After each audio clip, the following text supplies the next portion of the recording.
Car मित्रांनो, आमच्या चॅनलवर नवीन असाल तर चॅनलला नक्की सबस्क्राईब करा, म्हणजे तुम्हाला मालिकेचे नवनवीन एपिसोड सर्वात अगोदर पाहायला मिळतील. तर तुला शिकवीन चांगला धडा या मालिकेमध्ये काय घडलं ते आपण बघणार आहोत. इकडे भुवनेश्वरी अधिपतीच्या रूममध्ये येते आणि त्याला अधिपतीला विचारते, अधिपती मला तुमचा फायनल निर्णय सांगा, कारण की मी माझं काम कोडमलेलं आहे. तुम्ही मला खरं खरं सांगा की तुम्हाला अक्षरासोबत राहायचं आहे की अक्षराला डिवोर्स द्यायचा आहे आणि दुसरं लग्न करायचं आहे.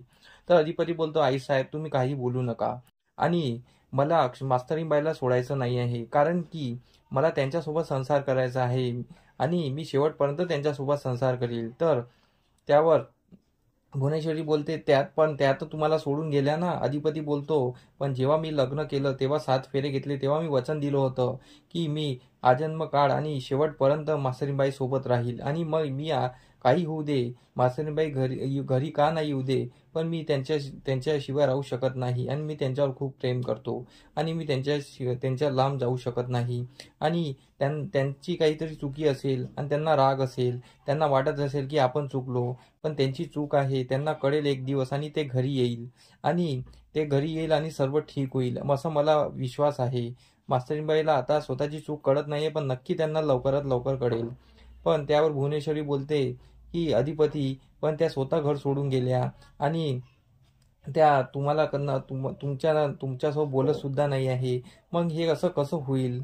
तुम्ही सामोर वाढावे असं मला वाटत आहे, पण तुमच्याकडे पाहून मला असं वाटत आहे की तुमच्या दोघांचा संसार सुखाचा व्हावा, त्यासाठी मीच या घरातून निघून जावे मला असं वाटते, कारण की आमचं तर आयुष्य संपलेलं आहे.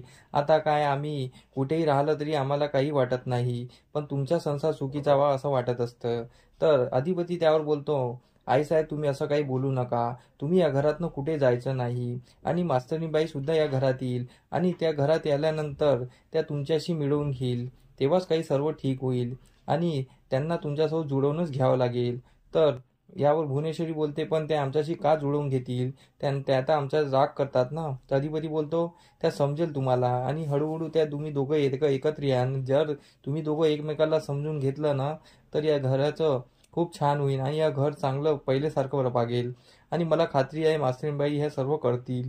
आणि अधिपती तिथून निघून जातो. पण भुवनेश्वरी डोक्यावर हात ठेवून बसली असते की अधिपतीला आता कसं समजावं. तेव्हा तिथे दुर्गी येते.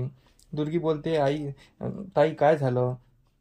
तर त्यावर भुवनेश्वरी बोलते की अधिपतीला किती समजवलं तरी काही त्याला पटत नाही आहे, तो मास्तरीबाईला सोडायला काही तयारच नाही आहे.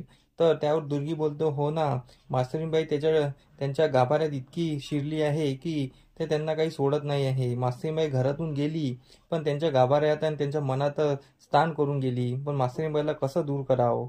तर भुवनेश्वरी बोलते, काही झालं तरी आम्ही मास्तरीबाईपासून अधिपतीला लांब करणार म्हणजे करणार, असं भुवनेश्वरी ठरवत असते. इकडे आजी बाहेर जात असते तेव्हा शांता आजीचा रस्ता अडवत असते. ती शांता आजीला खूप वेळची शोधत असते, आणि शांता हसून बोलते, आजी मला तुम्हाला खुशखबरी सांगायची आहे.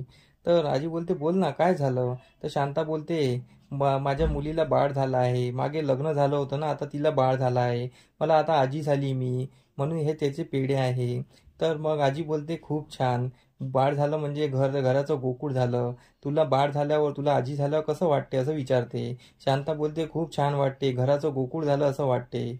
मग आजी आणि शांता त्याबद्दल गोष्टी करत असतात. शांता निघून जाते. आजी बोलते की जर अधिपती आणि सुनबाईला जर एखादं बाळ झालं असतं, त्या घराचं गोकुळ झालं असतं आणि अधिपती खूप खुश झाले असते, या घरात सर्व वाद मिटले असते, आणि भुवी आणि सुनबाई एकत्र आल्या असत्या, भुवी आणि सुनबाई मिळून त्या बाळाशी खेळल्या असत्या. पण जर हे घडलं असतं तर किती छान झालं असतं. देवाला हीच कृपा आहे की आपली सुनबाई या घरात यावी आणि त्यांच्या पण पदरी एक बाळ यावं आणि ह्या घराचं गोकुळ व्हावं आणि सर्व वाद मिटावे, अशी ती देवाला प्रार्थना करते. इकडे अक्षरा आणि अक्षराची आई घराच्या बाहेर रांगोळी काढत असतात. तेवढं तिथे बाबा येतात आणि ते सरपण घेऊन येतात, म्हणजे होळीची तयारी करत असतात, पण ते रागात असतात. तर अक्षरा बोलते, बाबा तुम्ही काय इतके कष्ट करत आहात?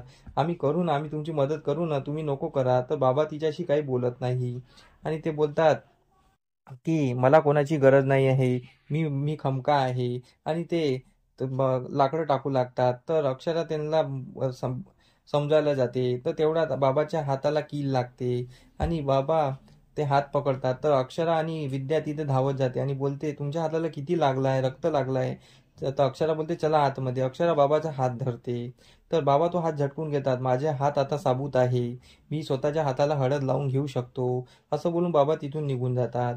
तर अक्षरा आईला बोलते की की बाबा माझ्याशी असे का वागत आहेत, माझ्याशी का बोला धरला आहे. तर विद्या बोलते की तू टेन्शन घेऊ नको, बाबा सध्या हल्ली काही वेगळेच वागत आहे, पण त्यांचं डोकं ठाण्यावर येईल, ते थोड्या थोड्या गोष्टीवर चिडचिड करत आहे, तू टेन्शन घेऊ नको, ते लवकरच बरे होतील आणि तुझ्याशी बोलतील. तर अक्षरा बोलते नाही आई, पण हे असे वागणं मला बरोबर वाटत नाही आहे, मला चुकीचं वाटत आहे. तर विद्या तिला समजावत असते. इकडे दुर्गी परत भुवनेश्वरीच्या रूममध्ये आलेली असते आणि बोलते की होळीची तयारी करायची आहे. तर मग भुवनेश्वरी धनाजीला बोलवून पुरणाची पोळी तयार करायला सांगतात. आणि इकडे भुवनेश्वरी अधिपतीच्या रूममध्ये येतात आणि अधिपतीच्या रूममध्ये आल्यानंतर अधिपती अंधाऱ्या खोलीत रडत असतो. तर भुवनेश्वरी त्याला बघते रडताना आणि बोलते अधिपती तुम्ही का रडता आहे, आज होळीचा दिवस आहे, तुम्ही रडता आहे आणि अंधार करून बसले आहे.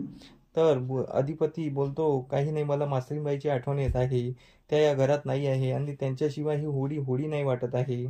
तर भुवनेश्वरीला पण कसं बसं होत असतं, पण भुवनेश्वरी काही पिघलणारी नाही आहे. तर असा काहीसा एपिसोड आपल्याला पाहायला मिळणार आहे. आमचा एपिसोड कसा वाटला आम्हाला कमेंट करून नक्की सांगा. धन्यवाद. आमचा एपिसोड तुम्हाला कसा वाटला हे आम्हाला कमेंट करून नक्की सांगा. आम्ही तुमच्यासाठी नवनवीन एपिसोड घेऊन येत राहू, त्यासाठी आमच्या व्हिडिओला बघत राहा. धन्यवाद.